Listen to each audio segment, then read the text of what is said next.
Viewers, இன்னைக்கான கார்த்தி ரேவதி சீரியலை பற்றி தான் இந்த வீடியோக்குள்ளே பார்க்க போகிறோம். வீடியோ பார்த்தீங்கன்னா ரொம்பவே அதிரடியாகவும் பரபரப்பாகவும் போயிட்டுருக்குன்னே சொல்லலாம். நம்ம ரேவதி நம்ம வீட்டில் எல்லாரையும் எதிர்த்து கோயிலில் எப்படியாவது பொங்கல் வச்சிடணும் அப்படின்னு சொல்லிட்டு வராங்க. வந்தால் நம்ம ரேவதி கோயிலில் பொங்கல் வச்சுக்கிட்டே இருக்கும் போது நம்ம ரேவதிக்கு அந்த இடத்துல ஒரு பழைய நினைவுகள் ஞாபகம் வருது.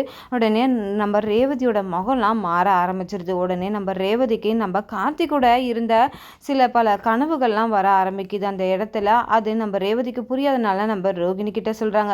ரோகிணி கிட்ட சொன்னதுமே நம்ம ரோகிணி அப்படியே ஷாக்கா பார்க்க ஆரம்பிக்கிறாங்க. ஆஹா, நம்ம ரேவதிக்கு பழசெல்லாம் நினைவு வர ஆரம்பிச்சிருச்சு அப்படின்னு சொல்லிட்டு நம்ம ரோகிணி நினைக்க ஆரம்பிக்கிறாங்க. இதை பத்தி நம்ம இந்த வீடியோக்குள்ள பார்க்க போறோம். வீடியோவை ஸ்கிப் பண்ணாம பாருங்க. வாங்க வீடியோக்குள்ள போலாம்.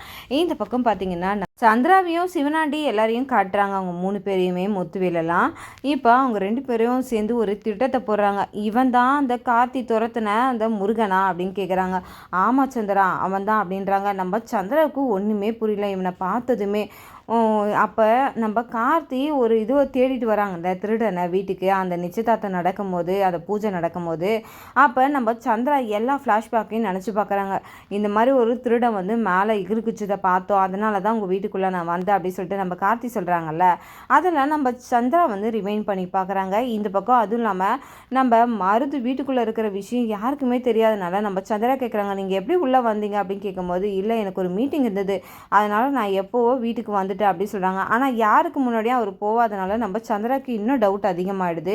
அப்போ சந்திரா என்ன முடிவு பண்ணுறாங்கன்னா, கையில் இருக்கிற ஃபோனில் நம்ம மருதோட ஃபோட்டோ இருக்குல்ல, அதை நம்ம முருகன்கிட்ட காட்டுறாங்க. முருகன்கிட்ட காட்டி இவர் தான் உங்கள் பாஸா அப்படின்னு கேட்குறாங்க. முருகனும் பார்த்துட்டு ஆமாம் அப்படின்னு சொல்கிறாங்க. இதை கேட்ட நம்ம சந்திரா அப்படியே ஷாக் ஆகிடுறாங்க.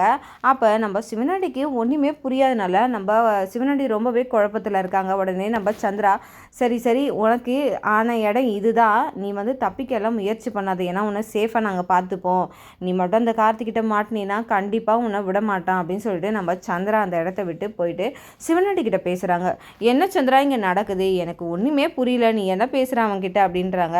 அதெல்லாம் உங்களுக்கு புரியாது, அது ஒன்றும் இல்லை, இந்த ரேவதிக்கு ஆக்சிடெண்ட் ஆகும்போது 2 பசங்க சம்மந்தப்பட்டாங்களே, அந்த 2 பசங்க தான் இவன், அந்த கேங்க்கு லீடர்னு ஒருத்தவங்க சொல்கிறாங்கல்ல, அந்த கேங்க்கு லீடர் தான் அந்த எங்கள் அக்கா பார்த்தா அந்த மருது மாப்பிள்ளை, அவன் இவ்வளோ பெரிய ஃப்ராடாக இருப்பான் நான் நினச்சி கூட பார்க்கல அப்படின்னு சொல்லிட்டு நம்ம சந்திரா சிவனாண்டி கிட்ட சொல்கிறாங்க. என்ன சந்திரா சொல்கிற, அதனால தான் எனக்கு ஒரு டவுட் இருந்தது, வீட்டில் பல விஷயங்கள் அவன் செய்கிறது எனக்கு நம்ம செட் ஆகலை, அதனால தான் அதை யோசித்து பார்த்து இவன்கிட்ட அதை நான் கேட்டேன். அப்போ அதுக்கும் இதுக்கும் சம்மந்தம் இருக்குல்ல, அதனால தான் இப்போ இந்த பையன் மட்டும் வெளியில் போனான்னா அந்த மருதுவை நம்ம கார்த்தி அடையாளம் கண்டுபிடிச்சிருவான். அவன் அடையாளம் கண்டுபிடிக்கக்கூடாதுன்னா இவன் வெளியில் போகக்கூடாது, இவனை நீங்கள் ஜாக்கிரதையாக பார்த்துக்கணும் அப்படின்றாங்க.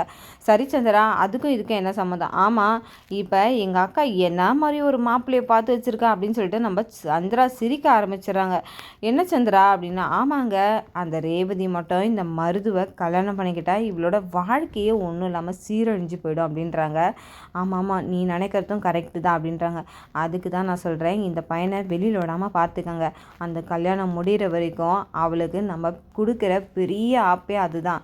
அந்த கல்யாணம் முடிஞ்சு அந்த ரேவதி சீரழியறதை பார்த்து அவள் கண் கலங்கி நிற்கிறான், அதை பார்த்து நான் சந்தோஷப்படணும். நம்ம 2 பேரையும் பிரிச்சால, அவள் பொண்ணு இன்னைக்கு கஷ்டப்படுறத அவள் பார்க்கணுங்க, அதுதான் நான் ஆசைப்படுறேன், அவளோட மொத்த சாம்ராஜ்யமும் அழியணும் அப்படின்னு சொல்லிட்டு நம்ம சந்திரா திட்டவட்டமாக முடிவு பண்ணிடுறாங்க. சரி சந்திரா, எதுவும் வந்தாலும் பார்த்துக்கலாம், நான் பார்த்துக்கிறேன் இப்போ அப்படின்னுறாங்க. நம்ம சந்திராவும் கிளம்பிடுறாங்க.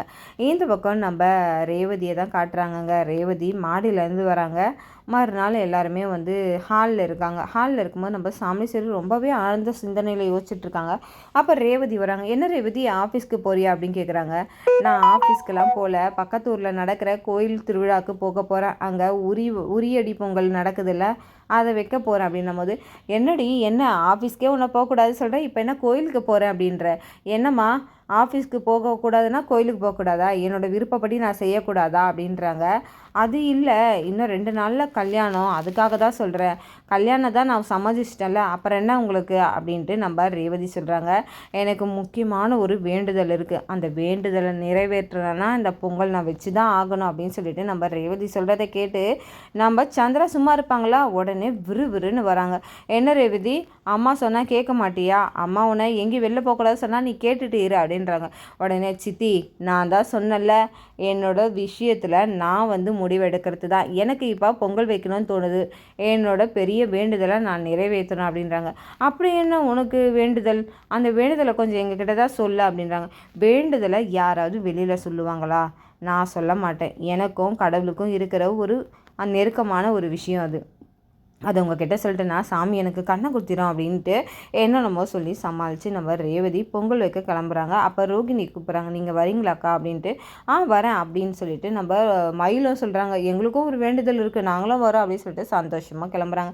இதை பார்த்த சந்திரா நம்ம சாமுண்டீஸ்வரிக்கிட்ட கேள்வி கேட்குறாங்க, என்னக்கா என்ன இன்னும் 2 நாளில் கல்யாணத்தை வச்சுக்கிட்டு அவளை நீ இந்த மாதிரிலாம் அனுப்பிக்கிட்டு இருக்கியக்கா, இதெல்லாம் நல்லா இருக்கா அப்படின்னும் போது, அப்போ நான் இவளை அனுப்பாமல் நான் உள்ளே வச்சுருந்தேன்னு வச்சுக்கேன், கண்டிப்பாக அவள் எதுக்குமே ஒத்துப்பட்டு வரமாட்டா. அதனால் கொஞ்சம் ஃப்ரீடமாக விட்டு தான் பார்ப்பா. அதுதான் சொல்லிட்டால அந்த கார்த்தி பக்கம் தலை வச்சு படுக்க மாட்டா அவள், எனக்கு தெரியும் அவள் சொன்னது தான் அப்படின்னு சொல்லிட்டு நம்ம சாமுண்டீஸ்வரி நம்பிக்கையாக சொல்லிடுறாங்க.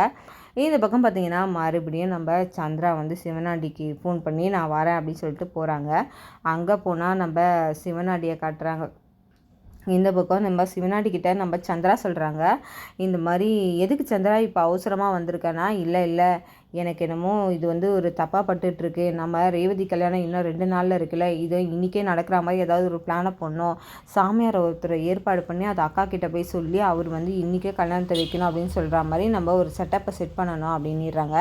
அதன்படி நம்ம சாமியாரையும் செட் பண்ணி நம்ம சாமுண்டீஸ்வரி வீட்டுக்கு அனுப்புகிறாங்க. இந்த பக்கம் கோயிலில் எல்லாருமே சந்தோஷமாக இருக்கிறாங்க.